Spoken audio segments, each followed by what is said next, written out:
ከአሁን በፊት ከ1 እስከ 46ኛው ድረስ ያሉትን ጥያቄዎች ካላያችሁ እነኛን ጥያቄ አይታችሁ ወደዚህኛው ጥያቄ እንድትመጡ ሪኮመንድ አደርጋችኋለሁ። ዛሬ ከ46ኛው ጥያቄ ጀምረን ነው የምንሰራው።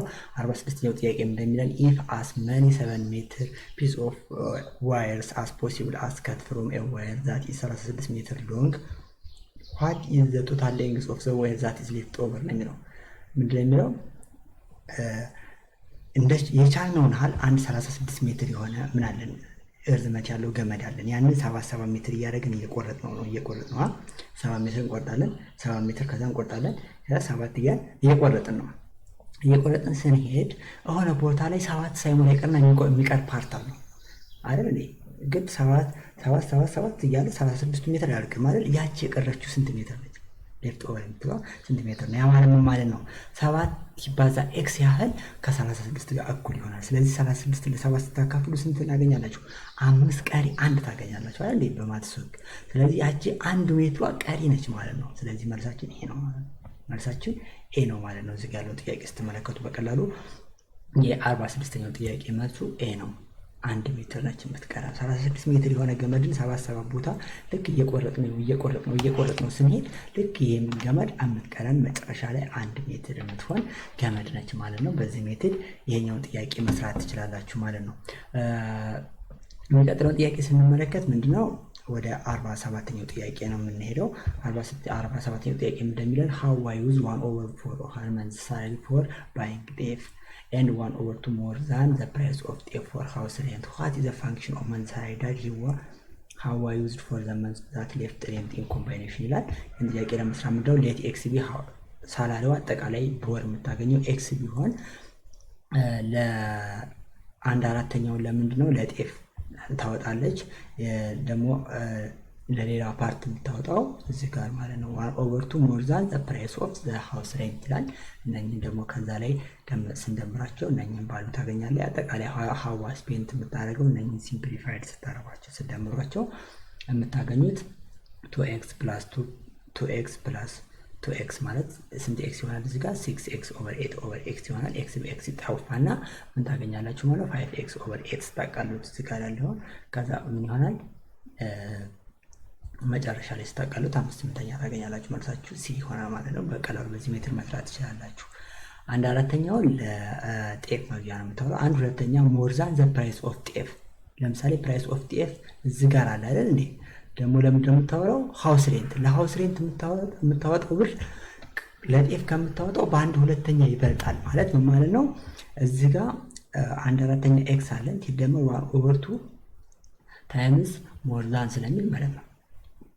በዚህ በሁለት 1/2 ስለሚል ራሱን 1/2 ታደርጉትና አጠቃላይ እዚህ ጋር ምንድነው ሲምፕሊፋይድ ማድረግ ነው። ከዛ ሲምፕሊፋይ ካደረጋችሁ በኋላ የምታገኙት መልስ ነው ማለት ነው። መጨረሻ ላይ እንደዚህ ነው የሚሆነው።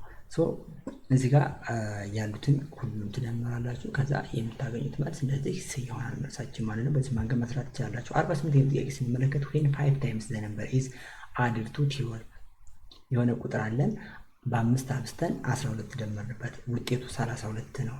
what is the number the resulting number 2 times x is equal to 7 ይላል። መጀመሪያው ስራ 5 times a number ማለት 5 times x plus 12 ቁጥሩ ለምሳሌ x ብትሆን ማለት ነው እኩል ይሆናል 32 አገኘን። ከዚህ ጋር x ሶልቭ ማድረግ እንችላለን አይደል? የተጠየቀው 2x plus 7 ስንት ይሆናል ነው። እዚህ ጋር ማለት ነው what is the result number 2 times x is equal to 7 ማለት አይደል?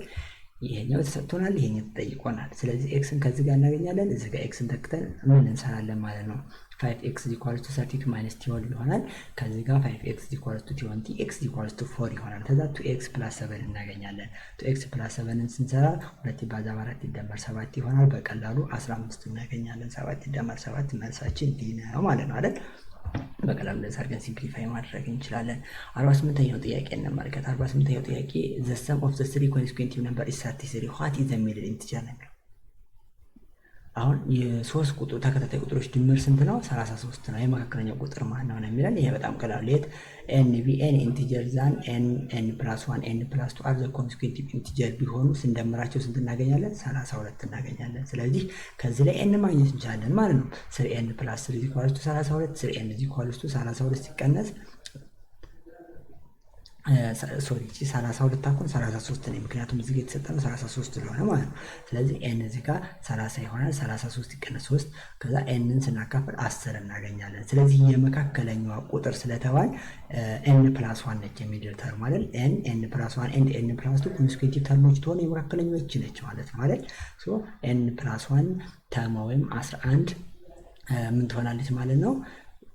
የዛ ሚድል ተርም ነች ማለት ነው። ስለዚህ ተርሞቹ እነኚህ ናቸው። ስለዚህ በቀላሉ እንደዛ አድርጋችሁ መስራት ትችላላችሁ ማለት ነው።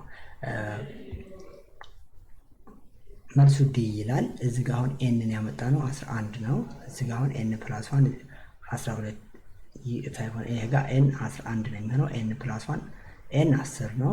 ኤን ፕላስ 1 11 ነው። ኤን ፕላስ 2 ደግሞ 12 ነው። ይሄ ጋር ተሳስቶ ነው። ስለዚህ ከዚህ ጋር ስለተሳሳተ እናንተ ስትሰሩ ቀጥታ እንደምታደርጉት ኤንን 11 አገኛችሁ።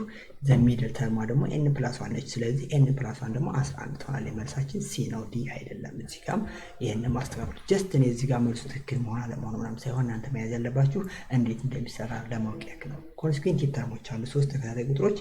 እነኛን ቁጥሮች ስንደምራቸው ስንት እናገኛለን? 33። ለምሳሌ የመጀመሪያው ቁጥር 1 ብቻ፣ ሁለተኛው 2 ነው ማለት ነው፣ ሶስተኛው 3 ነች ማለት ነው። ተከታታይ ቁጥሮች ናቸው። 3 ኮንስኩዌንቲቭ ነምበር ስለተባለ ኢንቲጀር ናቸው ተብለናል። ደግሞ ኢንቲጀር ቁጥር ማለት 1 2 3 እያለ ስለሚቀጥል፣ ስለዚህ ኤክስ ከሆነ የመጀመሪያ የሚቀጥለው ኤክስ ፕላስ 1 ትሆናለች፣ የሚቀጥለው ኤክስ ፕላስ 2። ስለዚህ 3x ፕላስ 3 ኢኳል 33፣ 3x ኢኳል 33 ሲቀነስ 30 ይሆናል። ለ3 ተካፍሎ 10። የመጀመሪያው ተርም 10 ነች፣ የሁለተኛው 11 ነች፣ የሚቀጥለው 12 ነች። እስኪ ቼክ እናድርግ ይመጣሉ ስንል 10 ሲደመር 11 21 ሲደመር 12 33። ስለዚህ 10 11 እና 12 ሲደመሩ 33 ይሰጣሉ ማለት ነው። ሶ እንደዛ አድርጋችሁ ሲምፕሊ መስራት ትችላላችሁ ማለት ነው። በዚህ መሰረት ያው የዛሬ እዚህ ጋር ይበቃናል። ኔክስት የሚቀጥሉ ጥያቄዎችን እንሰራለን። ይህን ጥያቄ ስንሰራ ያልገባችሁ ጥያቄ ካለ ኮሜንት ላይ ጻፉልኝ። ካልገባችሁ ከፈጠንኩባችሁ ግራ ከገባችሁ ቪዲዮን ፓውዝ እያደረጋችሁ ዝጋ አሰራሩን ቼክ አድርጉት። በእናንተም ሜቢ የተሳሳተ ዝጋ ስጽፍ ልሳሳት እችላለሁ። በራሳችሁ ቼክ አድርጉት። ኔክስት በሚቀጥሉት ሴሮች እስከምንገናኝ መልካም ጊዜ ይሆንላችሁ።